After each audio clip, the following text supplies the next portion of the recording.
Remember the 5th of November, the Gunpowder Treason Plot.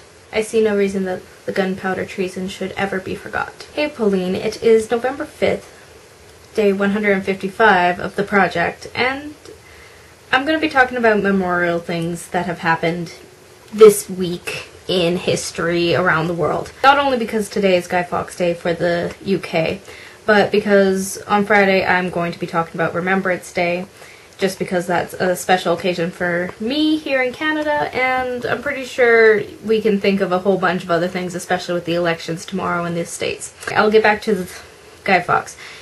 He was basically the guy guarding, I think, 36 barrels of gunpowder underneath the House of Lords in London, and it was a plot to try and kill King James. And it would have succeeded on November 5th, I do believe, 1606, if he hadn't been caught at midnight. And unfortunately, when you get caught for treason, it's not exactly a pleasant punishment. You get tried, of course, but then you get quartered, tortured, burned at the stake. You name it, it's probably going to happen. Unfortunately, Guy Fawkes passed away during one of the tortures before the last one could get done to him, and so they just decided to burn his body.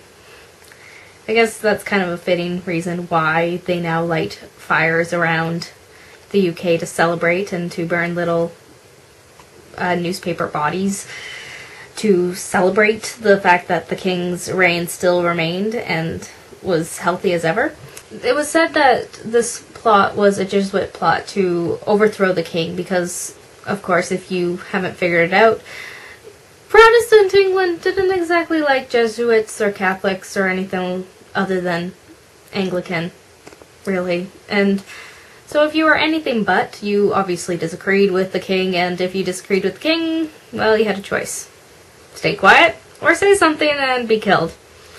I personally probably would have left very quickly. Now, I know that there's a whole bunch of controversies with this plot and who was tried and who was accused and everything like that. It's kind of like the Salem witch trials. But one thing's for sure, there was a plot. It failed as much as you could possibly think. Everybody's still talking about it today, so I'm pretty sure everybody took note. Like, the plot was discovered by a letter given to one of the higher-ups on like a week prior to this event happening in late October, and he basically notified the authorities, and on the 4th at midnight they basically raided and did a complete search of the House of Lords or the House of Parliaments in the UK and discovered this. Like, if it wasn't for that one letter and the trust in the letter, then nothing would have happened. Like, well, except for the fact that the House of Lords probably would have blown up. And that is really unfortunate, and I think that's interesting to see how some kind of writing can have effect in this world, and how much power words have. Think about that as we go into tomorrow and the US has their own election, where it's all based on words. And I'll see you tomorrow.